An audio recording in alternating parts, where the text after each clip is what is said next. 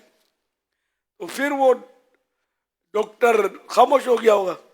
پھر کبھی بات نکلی کہ میں نے آنکھ میں سوراخ ہے ڈائریکٹ حلق میں، تو بولا کہ وہ ہماری تحقیق بھی یہی ہے، لیکن آپ نے مسئلہ بتایا تو اس لیے میں خاموش ہو گیا. سمجھے؟ تو یوں ہوتے رسپیکٹ میں وہ خاموش ہو گیا تھا، لیکن یہ کہ وہ سوراخ اب تحقیق ہی ہے. اب اسی لیے دو رائے ہیں، لیکن تحقیق جو اب جن علماء نے کی ہے، فتوے دیے ہیں، میں نے کہا میں نے بھی ڈاکٹر سے پوچھا ہے، لیکن میں ذرا کہ فتویٰ تو دے ہی نہیں سکتا ایک دو ڈاکٹر کے قول پر. لیکن اب یہ دارالفتاء اہل سنت کا یہ فتویٰ ہے، ان کی تحقیق یہ ہے، مجھ سے پوچھ کر نہیں ہے یہ فتویٰ، سمجھے؟ یہ ان کی تحقیق بھی یہی ہے کہ سوراخ ہے ڈائریکٹ جا رہا ہے حلق میں، یہ منفذ کہلاتا ہے. منفذ کے ذریعے جیسے منہ یہ منفذ ہے، ناک یہ منفذ ہے، دماغ میں چڑھتا ہے، اور بھی کچھ پتہ 9 یا اتنے منفذ ہیں بدن میں، کچھ ہیں مطلب منفذ گنتی ہے، باقاعدہ میں ذہن سے نکل گیا کہ منفذ کے ذریعے جو بھی چیز دماغ یا معدے میں پہنچی تو وہ روزہ توڑے گی. جوف دماغ یا جوف معدہ، تو یہ کچھ اس طرح کے الفاظ لکھے ہوئے، تو یہ توڑے گی روزے کو. اب جیسے زخم کے ذریعے جیسے انجیکشن لگایا تو یہ نہ جوف دماغ یعنی دماغ میں پہنچے گا، نہ معدے میں یہ جا رہا ہے تو گوشت میں چلا گیا، یہ خون میں پھیل گیا، تو یہ روزہ نہیں توڑتا. اسی طرح ہم نے مساج کیا تیل کا مساج کرتے ہیں تو تیل اندر جاتا ہے بدن کے، آپ دیکھیں یوں یوں کرے تیل یہ غائب ہو جائے گا، تھوڑا سا قطرہ ڈالیں تو یہ اندر جذب ہو گیا. تو یہ جاتا ہے مسام کے ذریعے. مسام بہت باریک سوراخ ہوتے ہیں جن کو سوراخ نہیں کہتے، منفذ نہیں کہتے. تو یہ جو مسام کے ذریعے جو چیز بدن میں گئی وہ روزے پر اثر انداز نہیں ہوگی، اور جو سوراخ کے ذریعے معدے میں گئی، اب یہ سوراخ تو کیا انجیکشن کا ایک طرح سے سوراخ ہی ہوا گھونپا، لیکن یہ معدے میں نہیں گئی، یہ گوشت میں پھیل گیا یا خون میں چلا گیا، تو یہ اس طرح روزہ نہیں ٹوٹے گا. یہ تھوڑا اگر قاعدہ ذہن میں رکھیں گے نا تو مسئلہ حل ہو جائے گا. اب جیسے نس کا انجیکشن، لوگ کنفیوز ہوتے ہیں بھائی یہ انجیکشن جائز ہے تو کہ نس کا بھی، تو نس کا بھی جائز ہے، اس لیے کہ نس میں بھی یہ نس میں سوراخ اگر کیا بھی سوئی کے ذریعے تو یہ خون کے اندر گیا، معدے کے اندر نہیں گیا، پیٹ کے اندر نہیں گیا جو بھی دوائی ڈالی تھی. اسی طرح ڈرپ جو ہے، یہ ڈرپ بھی چڑھائی، یہ معدے میں نہیں گئی، تو ڈرپ بھی ضرورتاً چڑھائی جا سکتی ہے، خون بھی نکالا بھی جا سکتا ہے، ڈالا بھی جا سکتا ہے، انجیکشن لگایا جا سکتا ہے، کہ یہ ان کا تعلق معدے سے، معدے میں جانے سے نہیں ہے ڈائریکٹ. صلو علی الحبیب صلی اللہ علیہ وسلم. انہوں نے سوال کیا، انہیں کیا جواب دیں گے؟ کیونکہ ان کو یہ کہتے ہیں کہ آنکھ میں انفیکشن ہے اور ڈاکٹر اگر کہتا ہے بار بار ڈراپ ڈالنے کا، تو کیا ایسی صورت میں روزہ چھوڑا جا سکتا ہے؟ جن علماء کا یہ ہے مطلب فتویٰ کہ ڈالنے میں روزہ نہیں ٹوٹتا، تو ان کے مطابق ان کے مطابق نہیں ٹوٹے گا. ہمارے یعنی کہ دارالفتاء اہل سنت اور دیگر علماء بھی ہیں کچھ، تو ان کے فتوے کے مطابق ٹوٹ جائے گا.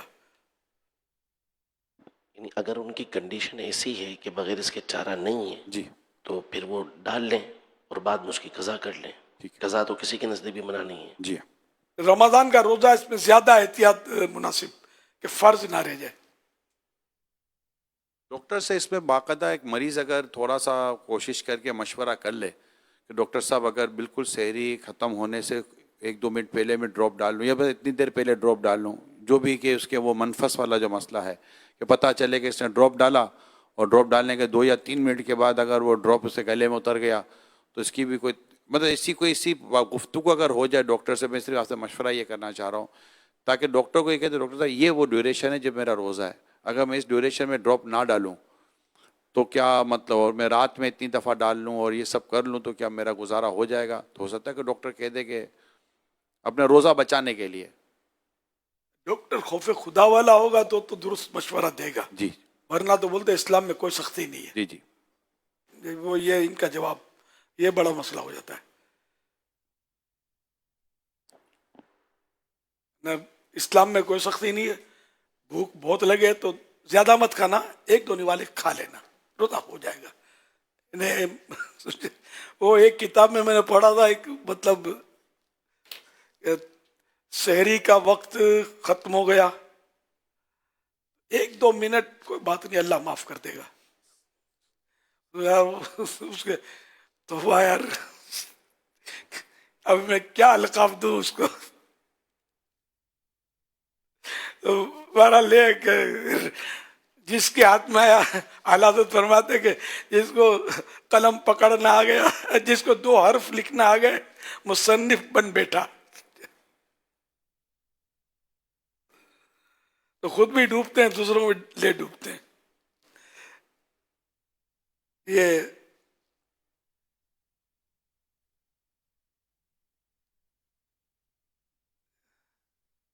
ہبا کے تعلق سے حدیث ہیں، یعنی کہ اللہ کے پیارے نبی صلی اللہ علیہ وسلم نے فرمایا ہبا کر کے گفٹ دے کر واپس لینے والا شخص اس کتے کی طرح ہے جو قے کر کے اسے چاٹ جاتا ہے.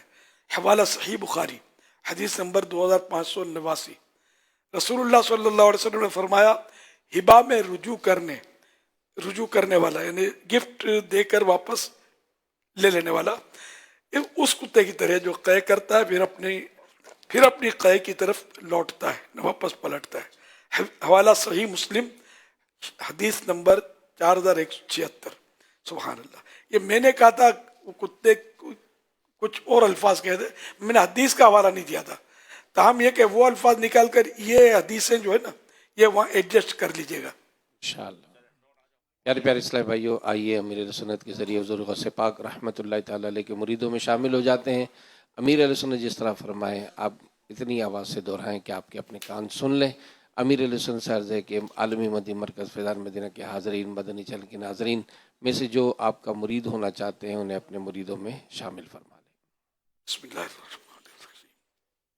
الصلاۃ والسلام علیک یا رسول اللہ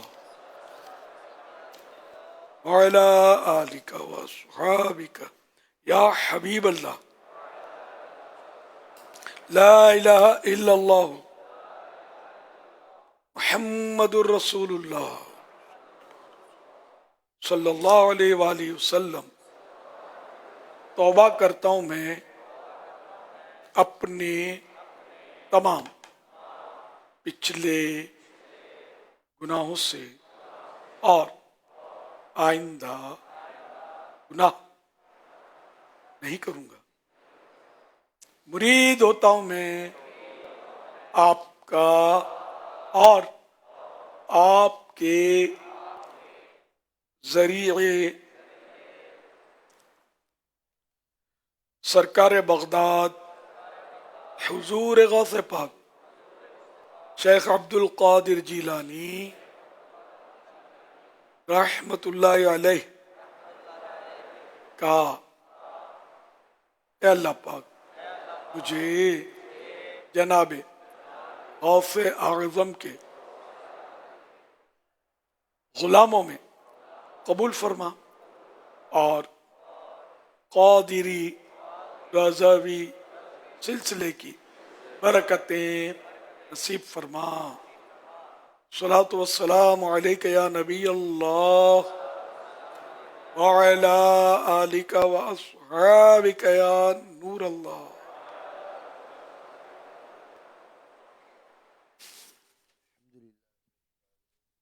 والصلاة والسلام على سيد الأنبياء والمرسلين صلوا على الحبيب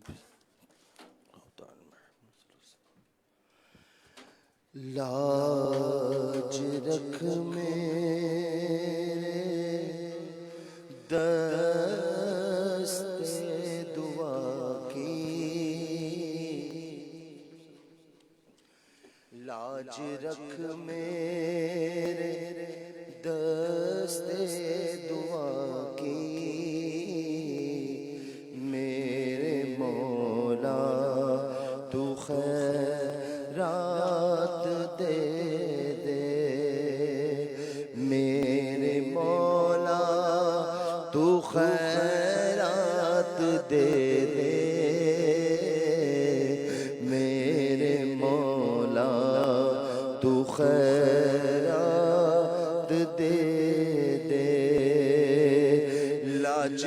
رکھ میرے دستے دعا کی میرے مولا تو خیرات دے دے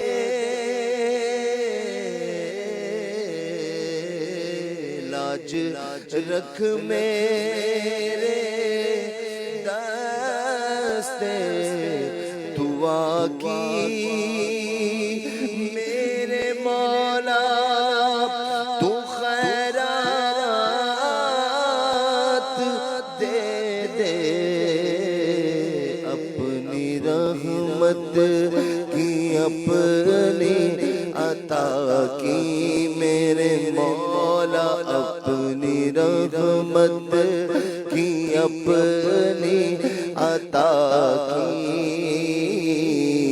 میرے مولا تو خیرات دے دے کرنا رحمت خدا کا مجھ پہ اپنی رکھ عنایت صدا مجھ پہ اپنی کرنا رحمت خدا مجھ پہ اپنی رکھ عنایت صدا مجھ پہ اپنی دائمی اور حتمی رضا کی میرے مولا دائمی اور حتمی رضا کی میرے مولا تو خیرات دے دے میں گناہوں میں لتڑا ہوا ہوں بد سے بدتر ہوں بگڑا ہوا ہوں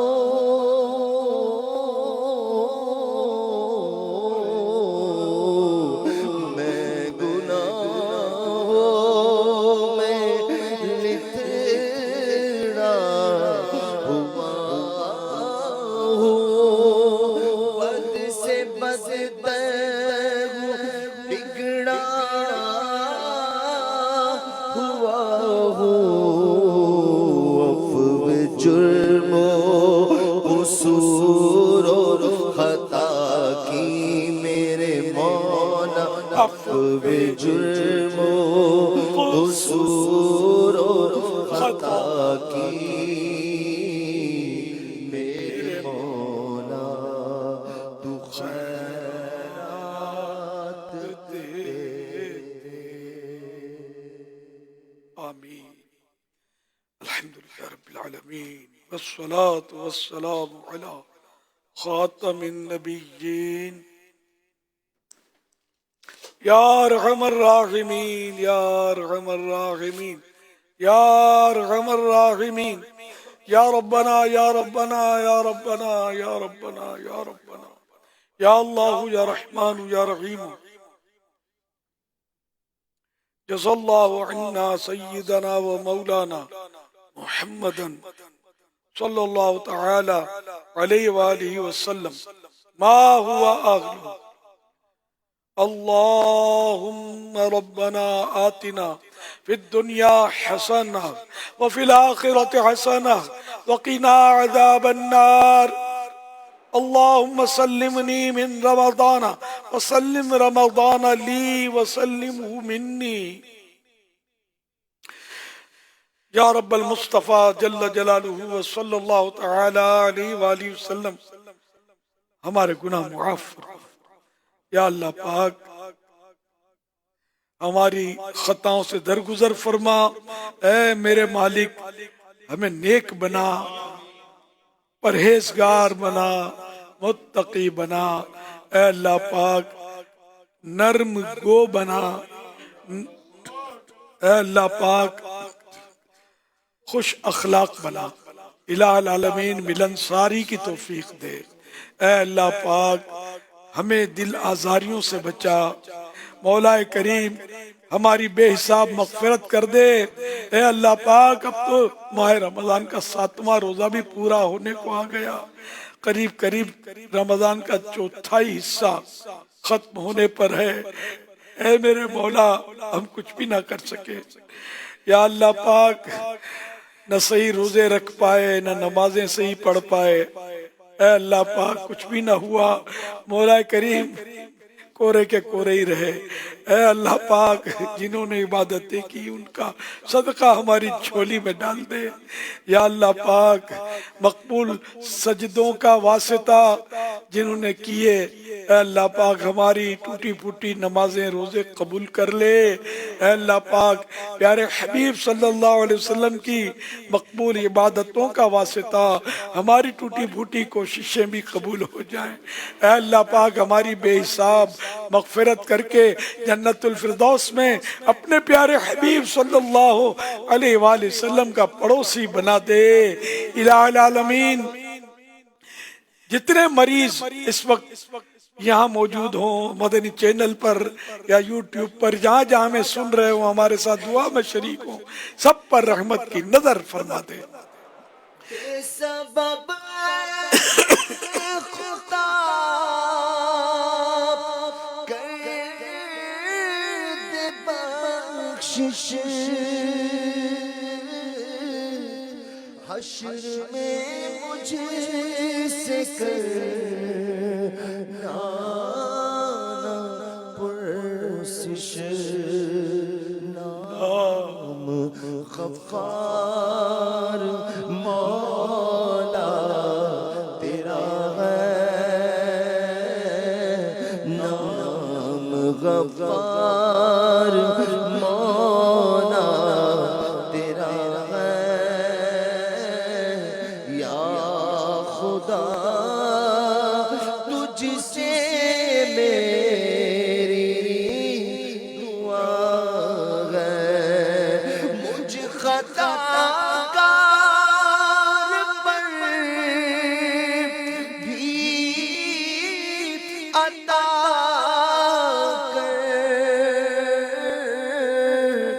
بے سبب بخش دے رب اکبر، مجھ کو دوزخ سے ڈر لگ رہا ہے، مولا مجھ کو دوزخ سے ڈر لگ رہا ہے، یا خدا تجھ سے میری دعا ہے، تو پہلے عشر رحمت ہو ساتھ ایمان کے، تیرے حبیب کے جلووں میں خاتمہ، یا رب تو بھر دے عشر رحمت کا واسطہ بھر دے، تو بھر دے عشر رحمت کا واسطہ بھر دے، کرم سے جو لیا منگ تو کیا خدا، یا رب کرم سے جو لیا منگ تو کیا خدا، یا رب تو لینا صلو علی الحبیب صلی اللہ علی محمد۔ عاشقان رسول متوجہ ہو، کراچی میں افطار کا وقت ہو چکا ہے۔ کراچی میں افطار کا وقت ہو چکا ہے، کراچی میں افطار کا وقت ہو چکا ہے۔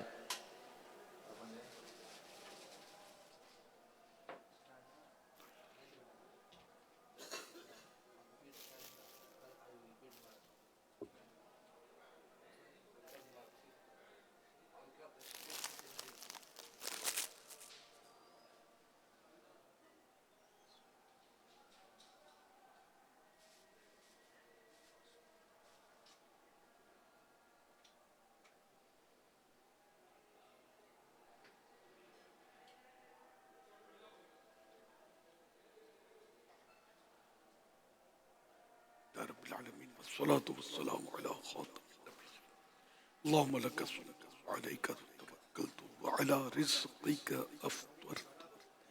یا اللہ پاک پیارے حبیب صلی اللہ علیہ وسلم کا صدقہ کرم کر دے، آج 8ویں رات آ گئی رمضان شریف کی۔ یا اللہ پاک ہمارے گناہ معاف کر دے، اپنی رحمت کے صدقے ہماری بے حساب مغفرت کر دے، مرتے وقت کلمہ نصیب ہو، نزا کی سختیوں میں محبوب کا جلوہ نصیب ہو، قبر کے اندھیرے میں نور مصطفیٰ کے صدقے میں روشنی ہو جائے۔ اے اللہ پاک قبر کشادہ ہو جائے، جنت کا باغ بن جائے۔ یا اللہ پاک ہماری قبر میں جنت کی کھڑکی کھلی رہے۔ اے اللہ پاک ہمیں عذاب قبر سے بچانا، قبر کے سانپ بچھوؤں سے بچانا، الہ العالمین قبر کے اندھیرے سے بچانا، وحشت نہ ہو، گھبراہٹ نہ ہو، قبر میں محبوب کے جلوے ہوں۔ اے اللہ پاک اپنی رحمت کے سائے میں ہمیں رکھنا، الہ العالمین جب تک زندہ رہے تیری رحمت کے سائے میں رہے، سنت کے مطابق جئیں، نیکیاں کرتے رہے، گناہوں سے بچتے رہے، لوگوں کو راحتیں پہنچاتے رہے، تکلیفیں پہنچانے سے بچیں، دل آزاریوں سے بچیں، بد اخلاقیوں بد کلامیوں سے محفوظ رہیں۔ اے مولا ہمارے جان مال عزت و آبرو دین و ایمان کی حفاظت ہوتی رہے۔ اے اللہ پاک نہ جانے کتنے مریض اس وقت ہمارے ساتھ دعا میں شریک ہوں گے، مدنی چینل وغیرہ کے ذریعے بھی سب کو صحت کی خیرات دے دے۔ اے اللہ پاک نہ جانے کیسے کیسے بیمار بیچارے اس وقت دعا میں شامل ہوئے ہوں گے، کوئی کینسر کا مریض دل توڑ کر بیٹھا ہوگا، کوئی ٹی بی کا مریض تنگ آ چکا ہوگا، پیٹ کے درد کا مریض بیچارہ بیزار ہو چکا ہوگا، سب پر رحمت کی ایسی نظر ڈال، امید کی کرن پیدا ہو جائے اور شفا یاب ہو جائے۔ تیرے لیے کوئی مشکل نہیں ہے۔ اے اللہ پاک جو گھٹنوں کے مریض ہیں، گھٹنوں کے درد کے مریض ہیں، جو پٹھوں کے مریض ہیں، جن کو وومٹ ہوتی ہے، جن کا معدہ خراب ہے، جن کا گردہ خراب ہے، اے اللہ پاک جن کی آنکھوں کے بینائی کے مسئلے کھڑے ہو چکے ہیں، اے اللہ پاک جن کی آنکھوں کے نمبر بڑھتے جا رہے ہیں، سب پر اپنا فضل و کرم کر دے، سب پر اپنی رحمت کر دے۔ اے اللہ پاک سب کو شفا دے دے، بے روزگار بیچارے جن کو فاقے ہو رہے ہیں، اے اللہ پاک ان کو روزی دے، حلال روزی دے، آسان روزی دے، ایسی حلال اور آسان روزی دے کہ تیرے دین کی خدمت کر سکیں، عبادت کر سکیں، اے اللہ پاک دل جمعی کے ساتھ نمازیں ادا کر سکیں، روزے رکھ سکیں۔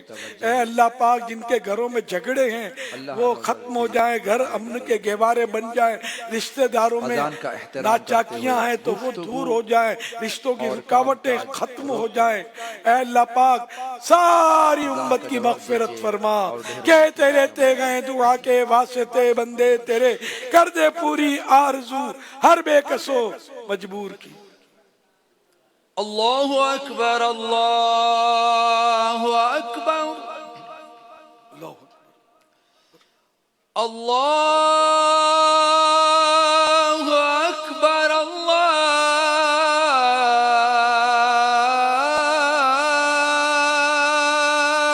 اکبر اشہد ان لا الہ الا اللہ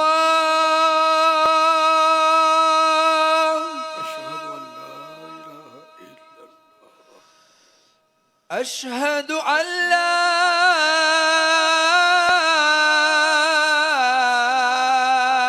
الہ الا اللہ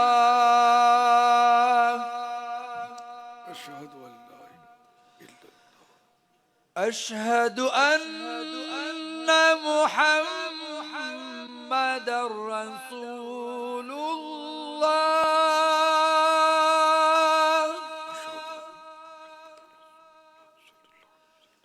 أشهد أن محمد رسول الله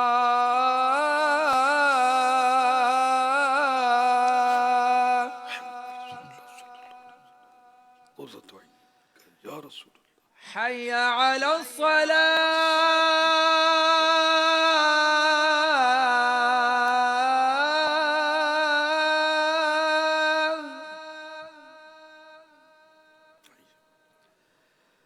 حي على الصلاة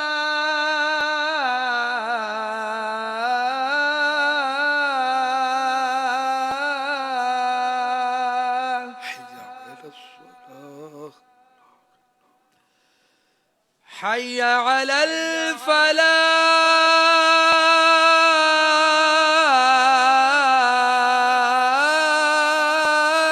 الفلاح حي على الفلاح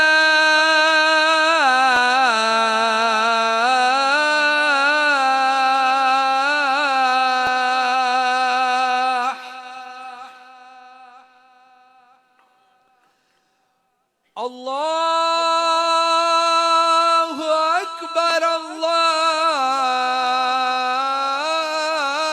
الله أكبر لا إله إلا الله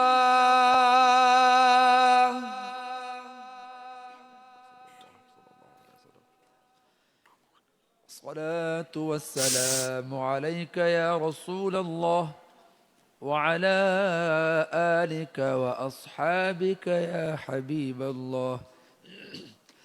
اللهم رب هذه الدعوة التامة والصلاة القائمة آت سيدنا محمدا الوسيلة والفضيلة والدرجة الرفيعة وابعثه مقاما محمودا الذي وعدته وارزقنا شفاعته يوم القيامة إنك لا تخلف الميعاد.